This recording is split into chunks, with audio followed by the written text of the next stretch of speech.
After years studying the science of willpower, I've noticed a pattern that shows up again and again across completely different areas of research. Every time you choose to do something hard instead of something comfortable, your brain changes. And the more you repeat that process, the easier it becomes to face challenges that once felt impossible. This isn't a motivational slogan. It's a specific, measurable pattern in the neuroscience of self-control, and understanding the mechanism behind it changes how you should think about discipline entirely. I want to be upfront about something before we go further, because it matters for how you interpret everything that follows. This is a field that's undergone a genuine, significant shift in the last decade, and some of what most people believe about willpower, ideas that were considered settled science not that long ago, have since been seriously challenged or overturned by newer, more rigorous research. I think that shift is actually good news, not bad news, because the newer picture is more hopeful, more actionable, and more consistent with what people who've genuinely built strong discipline over years tend to describe about their own experience. Let's start with what willpower actually is, because the popular understanding of it is frankly outdated. For a long time, the dominant model in psychology treated willpower like a muscle that gets tired with use, a concept sometimes called ego depletion. The idea was that resisting temptation or exerting self-control draws from a limited pool of mental resources, and once that pool is depleted, your capacity for further self-control drops. This idea became enormously popular, both in academic psychology and in the broader self-help world, and for a while it shaped how researchers designed studies and how people thought about their own discipline. Here's where I need to be honest with you, because intellectual honesty matters more than a clean story. The ego depletion model has run into serious trouble over the last decade. Large-scale replication efforts, including a very large multi-lab registered replication study published in Perspectives on Psychological Science, failed to reliably reproduce the classic ego depletion effect. This doesn't mean willpower is unlimited or that fatigue and mental effort don't matter at all. It means the simple muscle-like depletion model, as originally proposed, doesn't hold up as cleanly as researchers once thought, and the picture is considerably more complicated and honestly more interesting than a simple tank that runs empty. There's a specific related claim worth addressing directly, since it's circulated widely for years and still shows up in some popular discussions of willpower, which is the idea that self-control specifically depletes blood glucose, and that consuming sugar can restore depleted willpower.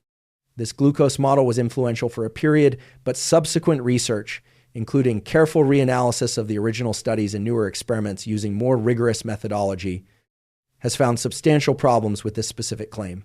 The amount of glucose theoretically used by even demanding cognitive tasks is far too small to meaningfully account for the proposed effects on self-control, and several studies designed to directly test the glucose depletion hypothesis have failed to support it, or have found that simply the taste of something sweet in the mouth, without any of it being metabolized or absorbed at all, produced improvements in subsequent self-control task performance, which is entirely inconsistent with a genuine metabolic depletion story and points instead toward a more psychological, motivational, or expectation-based explanation for the original findings.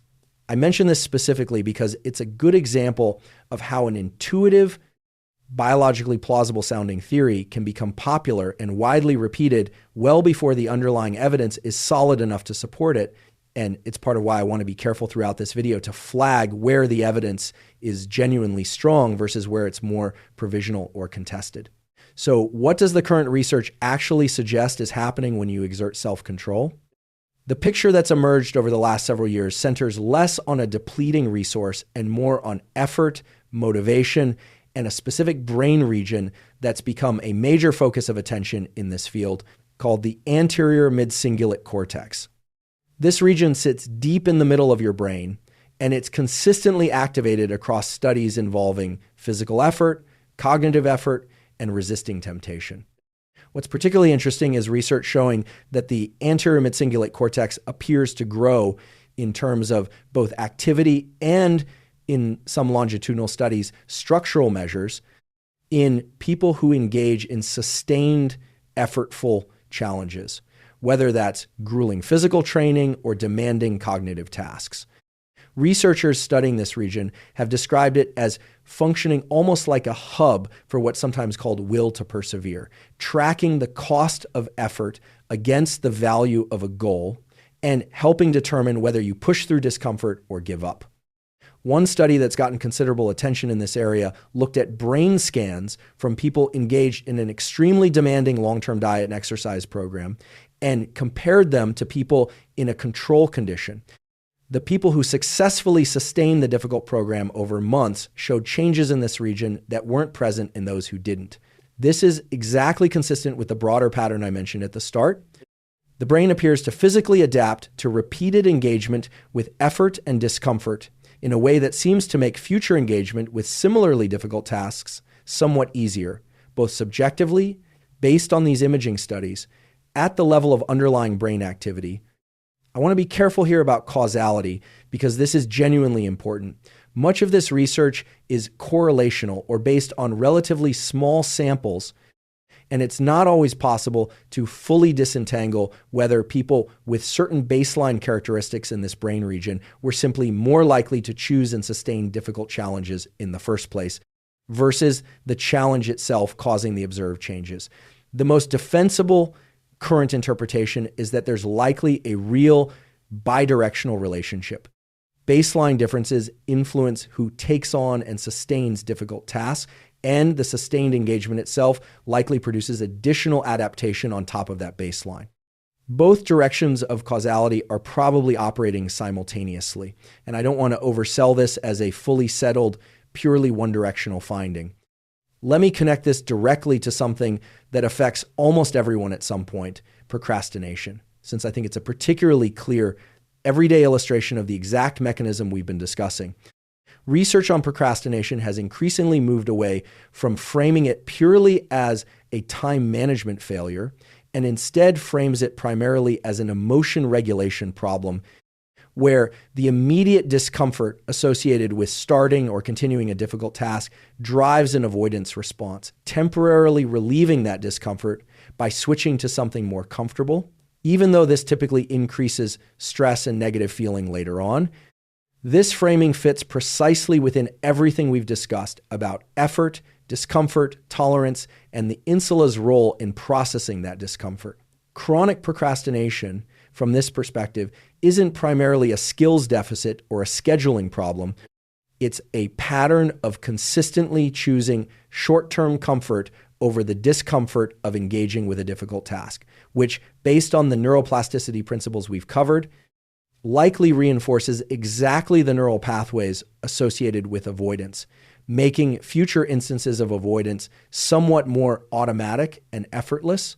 In the same way that repeatedly choosing difficulty strengthens the opposite pattern, this is genuinely encouraging news for anyone who struggles with procrastination because it means the same general framework and practical protocol we've discussed throughout this video, starting with small, appropriately calibrated instances of choosing difficulty over avoidance, applies directly to addressing procrastination specifically, rather than requiring some entirely separate approach. Let's talk about the mechanism from a different angle, one that's better established and more mechanistically clear, which is the relationship between repeated behavior and neural efficiency more broadly, sometimes discussed under the umbrella of neuroplasticity. Every time you engage in a specific mental or physical process repeatedly, the neural circuits underlying that process tend to become more efficient.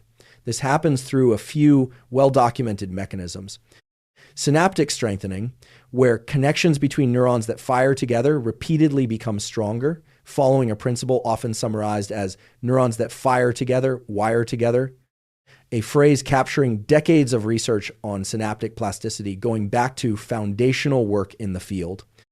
Myelination, the process by which a fatty insulating substance called myelin wraps around frequently used neural pathways, increasing the speed and efficiency of signal transmission along those pathways.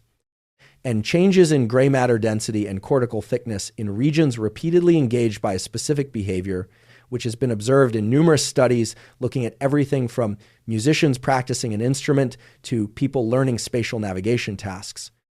Applied to the specific behavior of choosing difficulty over comfort, this suggests something important. Each time you deliberately choose the harder path, working through a difficult problem instead of looking up the answer, doing an uncomfortable workout instead of skipping it, having a difficult conversation instead of avoiding it, you're not just accomplishing that single task. You're providing a repeated training stimulus to the specific neural circuits involved in tolerating effort, discomfort, and delayed reward. Over time, this training stimulus, like any other form of practice, appears to make the underlying process more efficient, meaning the same category of difficult choice requires somewhat less subjective effort and internal resistance than it once did. This connects to something else worth understanding, which is the role of the insular cortex, sometimes called the insula, in how we experience effort and discomfort. The insula is heavily involved in what's called interoception, your brain's ability to sense and interpret internal bodily states, including the physical sensations associated with effort, fatigue, and discomfort. Research on individuals who regularly engage in demanding physical or mental challenges, including extreme endurance athletes and individuals practicing certain forms of meditation, has found altered patterns of insular activity in response to discomfort compared to people without this kind of regular practice.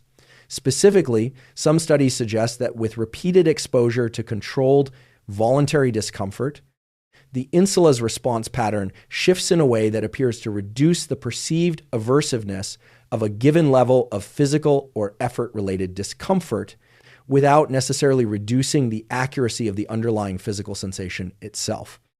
In simpler terms, the discomfort doesn't necessarily feel less intense in a raw sensory sense, but it appears to become less threatening, less something to be avoided at all costs, and more something that can be tolerated and worked through. There's a separate, complementary piece of this puzzle worth understanding involving a deeper brain structure called the basal ganglia, which plays a central role in habit formation.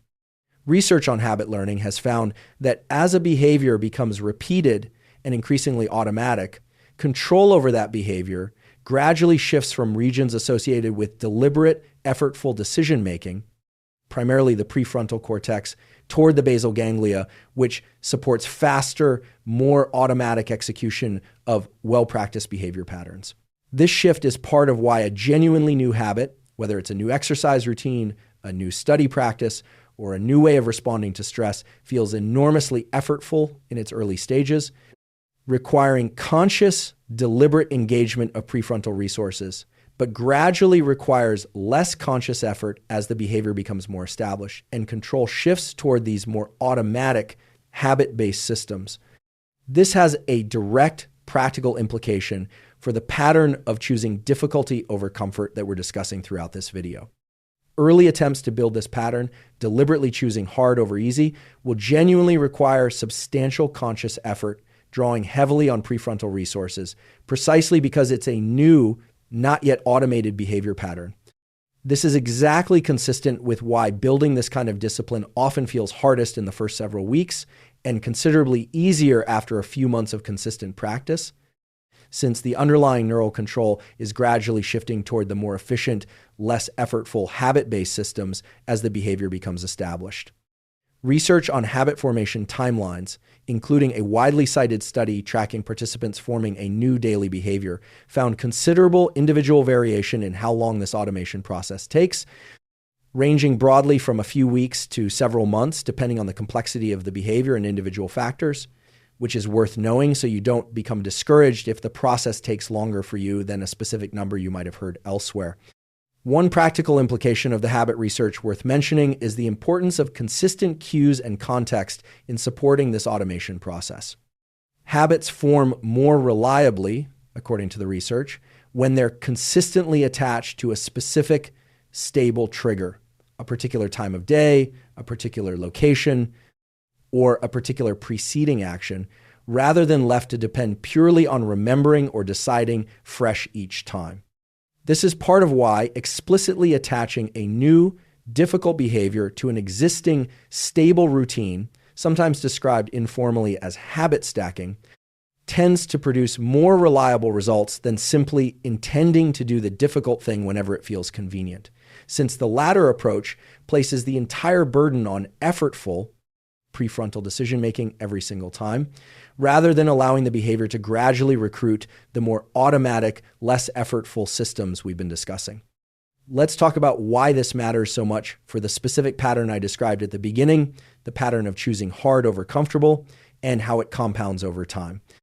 If neural efficiency for tolerating effort and discomfort genuinely improves with repeated practice, similar to how physical strength improves with repeated resistance training, this has a specific, important implication. The relationship between difficulty and required effort isn't fixed. A challenge that felt overwhelming and required enormous willpower 6 months ago may, after consistent practice with similarly difficult tasks, require meaningfully less subjective effort today, not because the task itself has changed, but because the underlying neural machinery processing that effort has adapted. This reframes something that I think trips up a lot of people trying to build discipline or work toward difficult long-term goals. There's a common assumption that willpower is a fixed trait, something you either have plenty of or don't, and that some people are simply born more disciplined than others. Genetics certainly play some role here, as they do in nearly every psychological trait, and there's research on individual differences in traits like conscientiousness and self-control that shows meaningful heritability.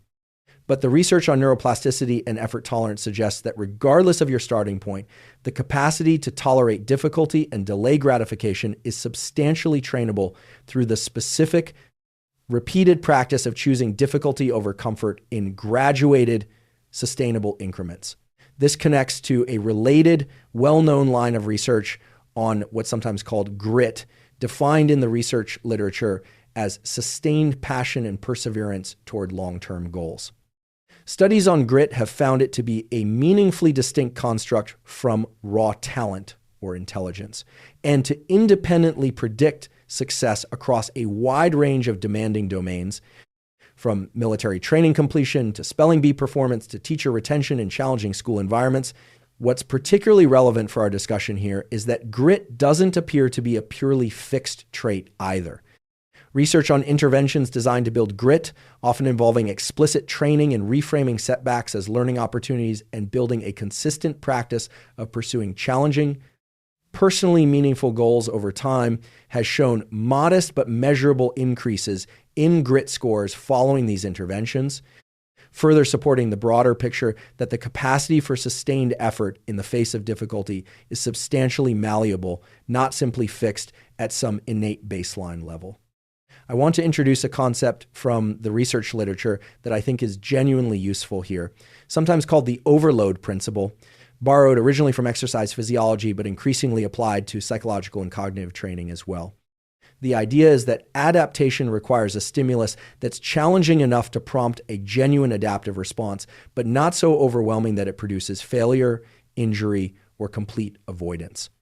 Applied to building tolerance for difficulty and effort, this suggests that the most effective approach isn't throwing yourself into the single hardest possible challenge available, but rather consistently choosing tasks that sit just beyond your current comfort zone, difficult enough to require genuine effort and produce some discomfort, but not so difficult that you're overwhelmed and give up entirely.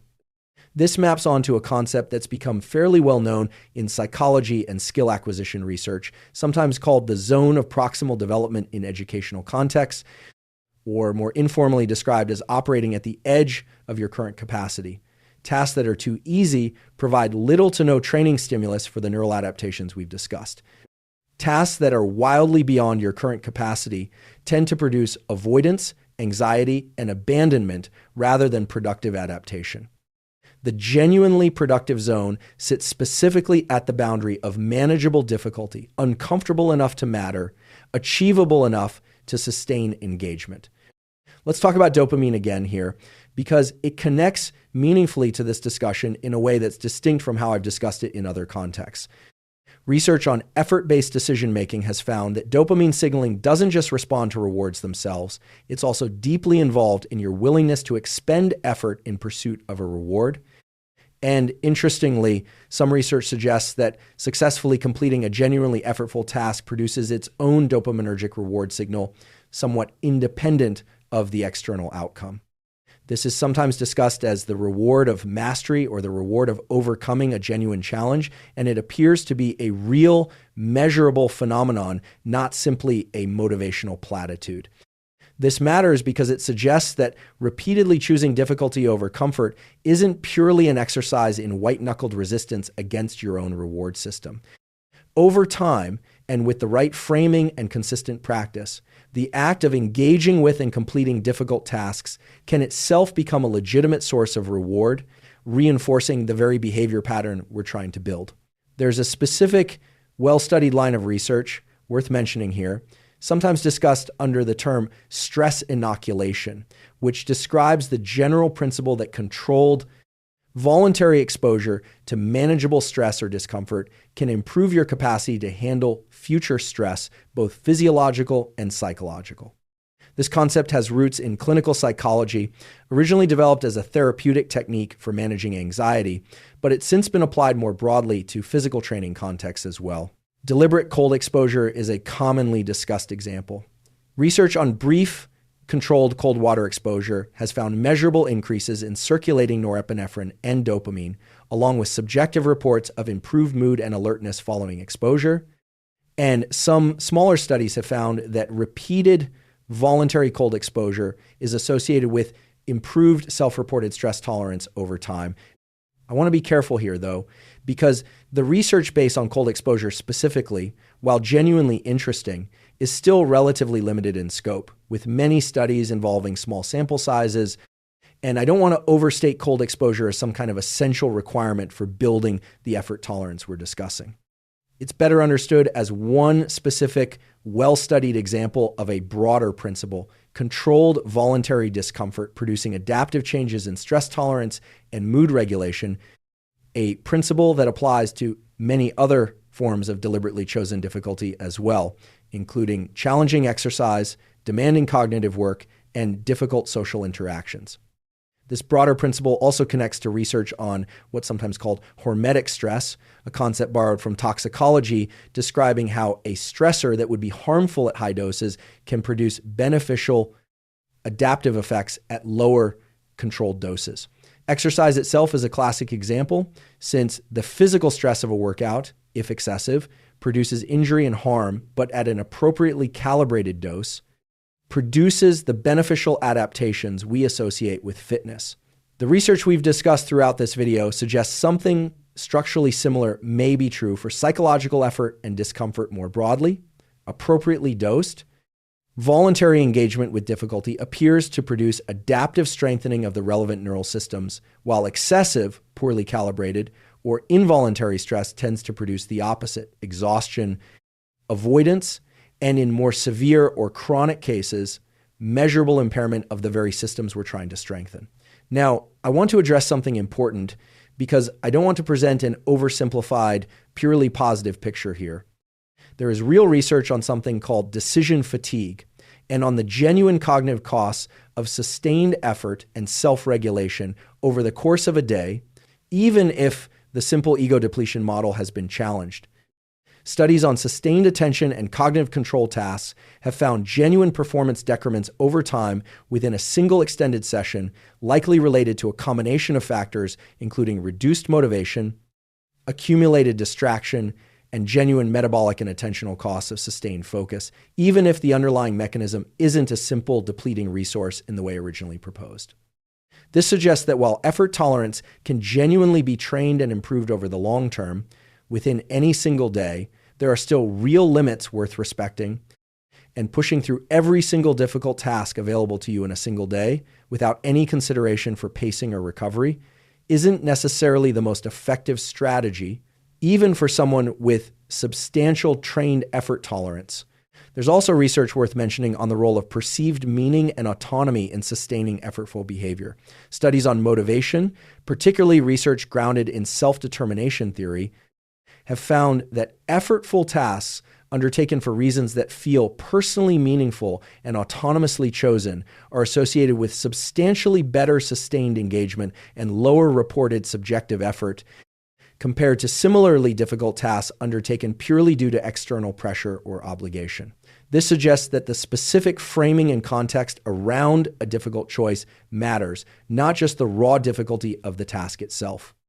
Choosing to do something hard because it connects to a value or goal you genuinely care about appears to engage this entire system more favorably than grinding through difficulty purely out of guilt, obligation, or external pressure. Self-determination theory identifies 3 core psychological needs that appear to influence how sustainable, effortful behavior feels over time. Autonomy, meaning genuinely choosing the behavior rather than feeling coerced into it. Competence, meaning a sense of genuine progress and capability in the task. And relatedness, meaning a sense of connection to others through or around the behavior. Research applying this framework to difficult, goal-directed behavior has found that effortful pursuits satisfying more of these 3 needs tend to show meaningfully better long-term adherence than those satisfying fewer of them. This gives a genuinely practical lever beyond simply gritting your teeth and pushing through discomfort. When a difficult task feels unsustainable, it's worth asking specifically which of these 3 needs feels unmet, whether the task feels forced upon you rather than chosen, whether you're not getting adequate feedback on genuine progress, or whether you're pursuing it in isolation without any sense of shared purpose or community, since addressing the specific unmet need directly is often more effective than simply trying to summon more raw willpower to push through. Let me make this concrete with a comparison, because I think it helps to see how these mechanisms play out over real time rather than as abstract findings from a lab. Picture 2 people both starting a demanding new skill, say learning a new language or training for a physically demanding event. The first person approaches every difficult session by searching for the easiest possible path through it, watching a summary instead of doing the harder practice exercises, cutting workout short the moment discomfort appears, generally optimizing each individual moment for comfort rather than growth. Over weeks, this person's underlying neural systems for tolerating effort and discomfort receive very little training stimulus, since they've been consistently avoided rather than engaged. Progress on the actual skill is often slower too, since skill acquisition research consistently shows that productive struggle, working at the edge of your current ability, tends to produce better learning outcomes than passive or overly easy practice. The second person, calibrating difficulty according to the overload principle we discussed, consistently chooses practice sessions and challenges that sit right at the edge of manageable difficulty, uncomfortable, but not overwhelming. Early sessions feel genuinely hard, and this person likely experiences more subjective discomfort in the first several weeks than the first person does. But based on everything we've discussed about neuroplasticity, the anterior mid-cingulate cortex, insular processing of discomfort, and the shift of behavior control toward more efficient habit-based systems over time, this person is providing a consistent training stimulus to exactly the neural systems that determine how much effort future challenges will require. Weeks or months later, the second person often reports that challenges of a similar objective difficulty to what defeated them early on now feel considerably more manageable. A pattern entirely consistent with the mechanisms we've covered throughout this video. This comparison isn't meant to suggest the first person lacks moral character. It's meant to illustrate concretely how the deliberate calibration of difficulty, sustained consistently over time, interacts with well-documented neural systems to produce measurably different outcomes in someone's capacity for effort and sustained engagement with challenge. There's also a well-established, closely related body of research worth mentioning here on what's often called deliberate practice, a concept that's become influential in the study of expertise and skill acquisition across domains ranging from music to chess to competitive sports. Deliberate practice is specifically characterized by focused engagement with tasks slightly beyond current ability, immediate feedback, and repeated, effortful correction of specific weaknesses, as opposed to simply repeating familiar, comfortable actions. Researchers studying expert performers across many fields have consistently found that the sheer accumulated hours of this specific kind of effortful, uncomfortable practice, rather than raw natural talent alone, better predicts eventual expertise level. This is entirely consistent with everything we've discussed about neuroplasticity and effort tolerance, since deliberate practice is, in effect, a structured, domain-specific application of exactly the principle we've been discussing throughout this video, consistently choosing calibrated difficulty over comfortable repetition in service of building genuine capability over time. Let's move into the practical protocol now, because I want to give you something specific and actionable, grounded in everything we've just covered.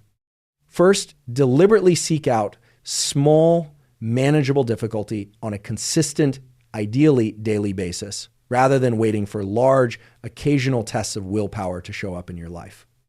This might be as simple as taking a cold shower for the last 30 seconds, choosing to walk instead of drive for a short errand, sitting with a genuinely difficult problem for an extra several minutes before seeking help or an easier alternative, or having a conversation you've been avoiding.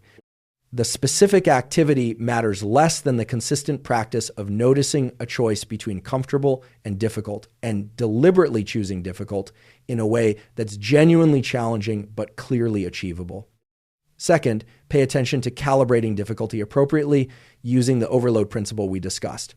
If a chosen challenge consistently produces overwhelming anxiety, complete avoidance, or repeated failure, it's likely calibrated too far beyond your current capacity, and scaling back to something more manageable while still genuinely challenging is likely to produce better long-term training results than persisting with something that consistently defeats you.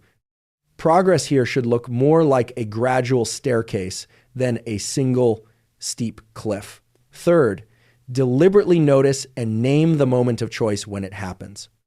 Research on mindfulness and metacognition suggests that explicitly noticing an internal urge toward comfort or avoidance, rather than automatically acting on it, engages prefrontal regions involved in deliberate, effortful decision-making, giving you a genuine opportunity to choose differently, rather than defaulting automatically into habitual avoidance.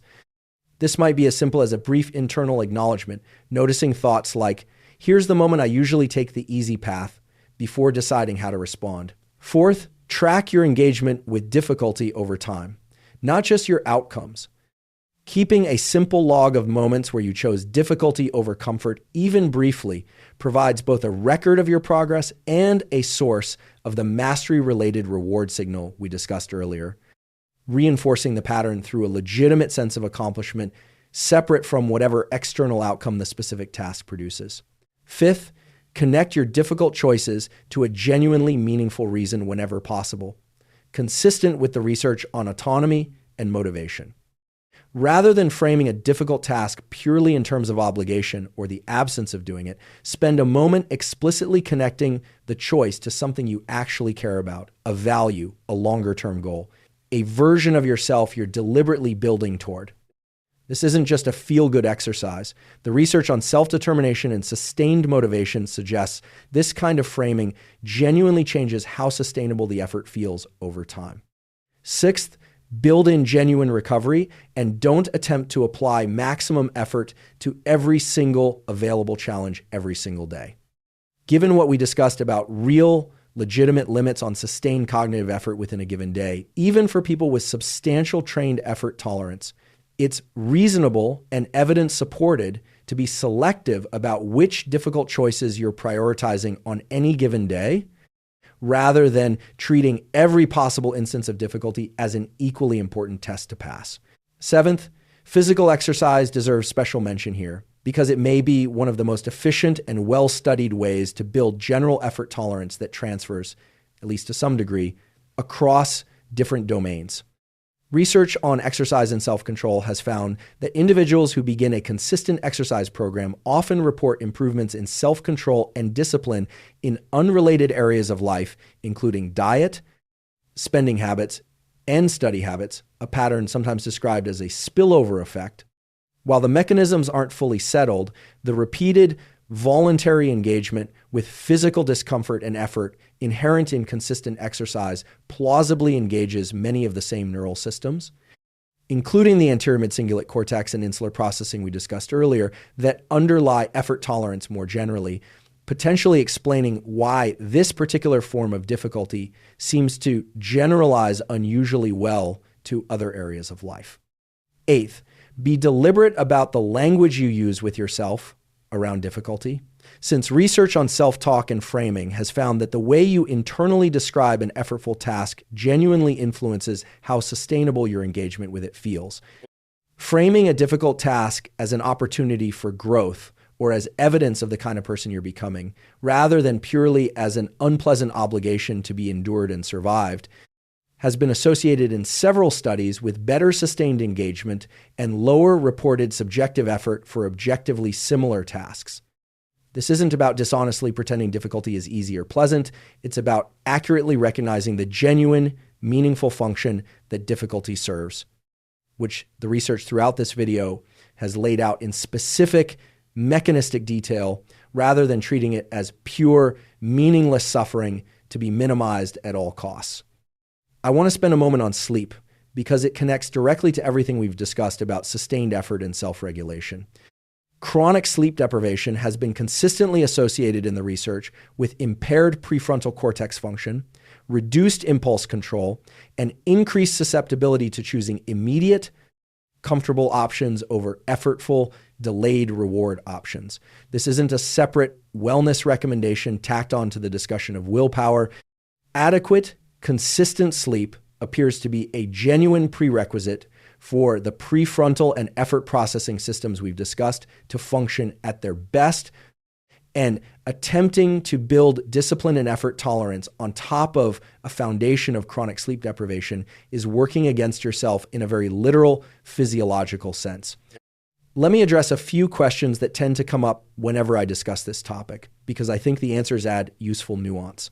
One question I hear often is whether this framework applies equally to all kinds of difficulty, physical, cognitive, emotional, or whether these represent entirely separate systems that need to be trained independently. The honest answer, based on the research we've discussed, is that there does appear to be a genuine shared component across these domains centered on the anterior mid-cingulate cortex and related effort processing systems, which is part of why exercise seems to produce that spillover effect into unrelated areas of discipline that I mentioned earlier. That said, there's also clearly some degree of domain specificity. Someone who's built substantial tolerance for physical discomfort through years of demanding exercise doesn't automatically become equally skilled at tolerating the specific discomfort of a difficult emotional conversation or a tedious, effortful cognitive task, since each domain also involves its own specific skills, knowledge, and practice neural pathways beyond the shared general effort tolerance component. The most accurate picture is probably a combination of a genuine shared underlying capacity plus meaningful domain-specific skill that still needs to be built through practice in that particular area. Another common question involves how to handle setbacks or days where you simply choose comfort over difficulty despite your best intentions. Research on habit formation and behavior change consistently finds that occasional lapses are a normal, expected part of the process for virtually everyone, and that how you respond to a lapse matters considerably more than the lapse itself. Specifically, research on self-compassion and behavior change has found that responding to a setback with harsh self-criticism tends to be associated with worse subsequent adherence and higher dropout rates from a behavior change goal compared to responding with a more neutral, matter-of-fact acknowledgement of the lapse followed by a prompt return to the intended behavior. This is worth knowing because a common unhelpful pattern involves treating a single lapse as evidence of complete failure, abandoning the entire effort, rather than treating it as a normal, expected bump in an otherwise continuing process. People also frequently ask whether there's a risk of becoming someone who compulsively seeks out difficulty for its own sake in a way that becomes unhealthy rather than beneficial. This is a genuinely fair concern. And the research on overtraining, burnout, and compulsive exercise patterns does show that it's possible to take voluntary engagement with difficulty too far to a point where it stops producing beneficial adaptation and starts producing exhaustion, injury, or psychological harm. The distinguishing feature in the research generally involves whether the difficulty remains genuinely calibrated to the overload principle we discussed, challenging but sustainable, with adequate recovery, versus becoming an unsustainable, ever-escalating pattern pursued regardless of genuine capacity or well-being. If you notice that your pursuit of difficulty has become compulsive, is actively harming your health, relationships, or overall functioning, or feels driven by anxiety or self-punishment rather than genuine growth, that's a signal this particular principle has been taken beyond its beneficial range, and it's worth reassessing, potentially with the support of a mental health professional, particularly if the pattern resembles compulsive exercise, disordered eating behaviors, or other clinically significant patterns. Finally, people often ask about children and whether this same framework applies to raising kids with strong self-discipline. The developmental research here does suggest some genuinely relevant principles, particularly around allowing children age-appropriate opportunities to struggle with manageable difficulty rather than immediately resolving every frustration or discomfort for them, since some research on child development suggests that this kind of protective over-intervention may reduce children's opportunities to build their own effort tolerance and problem-solving capacity over time. That said, the developmental literature here is its own substantial field, with important considerations around age-appropriate challenge, attachment security, and individual differences that go beyond what I can fully address in this particular discussion, and I'd encourage looking specifically into child development research if this is a primary area of interest for you. Let me also address something honestly, because I think the nuance matters here more than a clean, purely inspirational message would suggest. Not every instance of choosing comfort over difficulty represents a failure of discipline or a missed opportunity for neural adaptation. Genuine rest, recovery, and comfort are legitimate and necessary parts of a well-functioning life. And constantly forcing yourself into difficulty without adequate recovery risk, burnout, which itself has been associated in the research with reduced prefrontal function and impaired self-regulation, essentially undermining the very system you're trying to strengthen. The goal isn't to eliminate comfort from your life or to treat every comfortable choice as a personal failing. It's to build a consistent, sustainable practice of choosing difficulty in specific, meaningful contexts, while still allowing for genuine rest and recovery in appropriate proportion. There's a useful distinction from the research on stress and recovery that I think applies well here, sometimes framed as the difference between eustress, stress that's experienced as challenging but ultimately manageable and even energizing, and distress, stress that exceeds an individual's capacity to cope and produces genuinely harmful physiological and psychological effects. The entire framework we've discussed throughout this video is really about deliberately, consistently choosing eustress in appropriately calibrated doses as a training stimulus, not about maximizing total stress or difficulty without regard for whether it remains in that manageable, adaptive range. Learning to distinguish for yourself between a genuinely productive struggle and a stress load that's tipped into the distress category is itself a skill that improves with experience and honest self-reflection over time. And it's worth checking in with yourself periodically about which category a given ongoing challenge actually falls into, rather than assuming more difficulty is automatically always better. I also want to be honest about individual variation here. Baseline differences in temperament, prior experiences, including early life stress and trauma, which have been shown in research to affect prefrontal development and stress response systems, and existing mental health conditions like depression and anxiety, which independently affect motivation, energy, and capacity for sustained effort, all influence how this framework applies to any given individual. Twin studies on self-control and conscientiousness have found meaningful heritability for these traits, generally estimated in the range of 40 to 50%, which means genetics do account for a real portion of why some people find sustained effort somewhat easier from an early age than others. But heritability estimates of this kind describe variation across a population, not a fixed ceiling for any specific individual.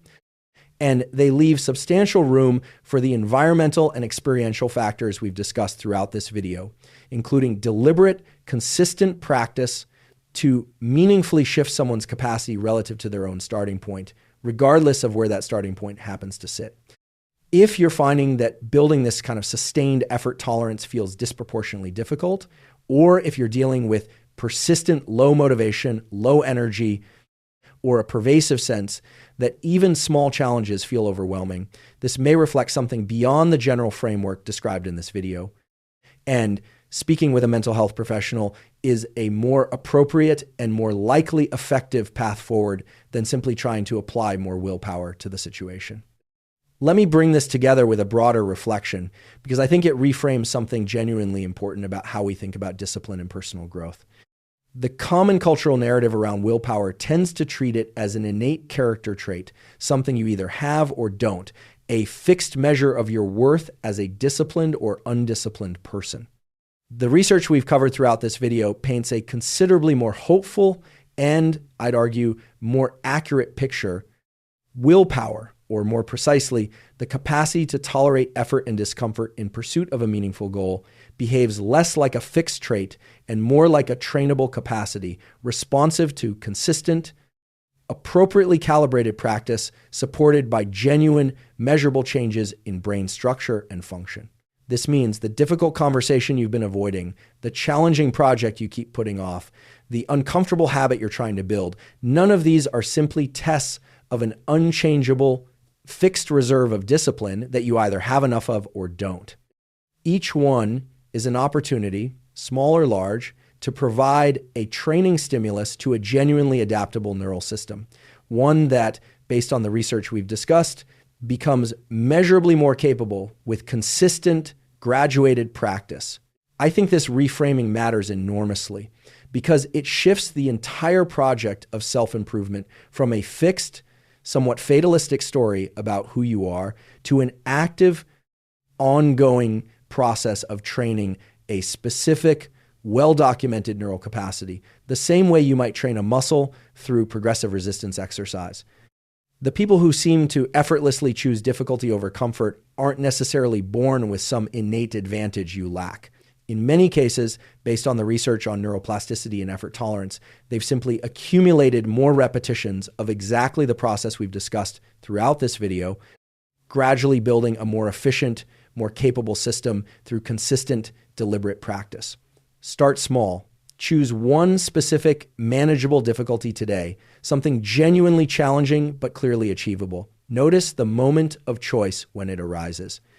Connect the choice to something that actually matters to you, and trust that the discomfort you feel in that moment isn't a sign of a fixed limitation. It's the specific, necessary stimulus for exactly the kind of adaptation the research describes.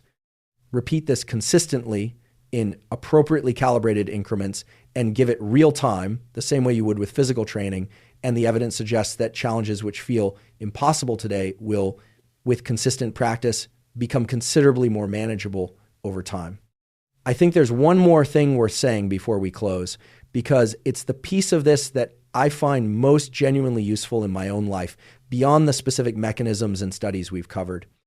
There's a particular kind of quiet confidence that builds, not from any single dramatic accomplishment, but from the accumulated evidence gathered choice by choice over months and years that you are, in fact, someone who tends to choose the harder, more meaningful path when it matters. This isn't the same as being fearless or never feeling the pull toward comfort. Based on everything we've discussed, that pull toward comfort is a basic, evolutionarily ancient feature of how brains work, and it doesn't simply disappear. What changes with consistent practice is your relationship to that pull. It becomes something you notice and can choose to work through, rather than something that automatically and invisibly determines your behavior every time it shows up.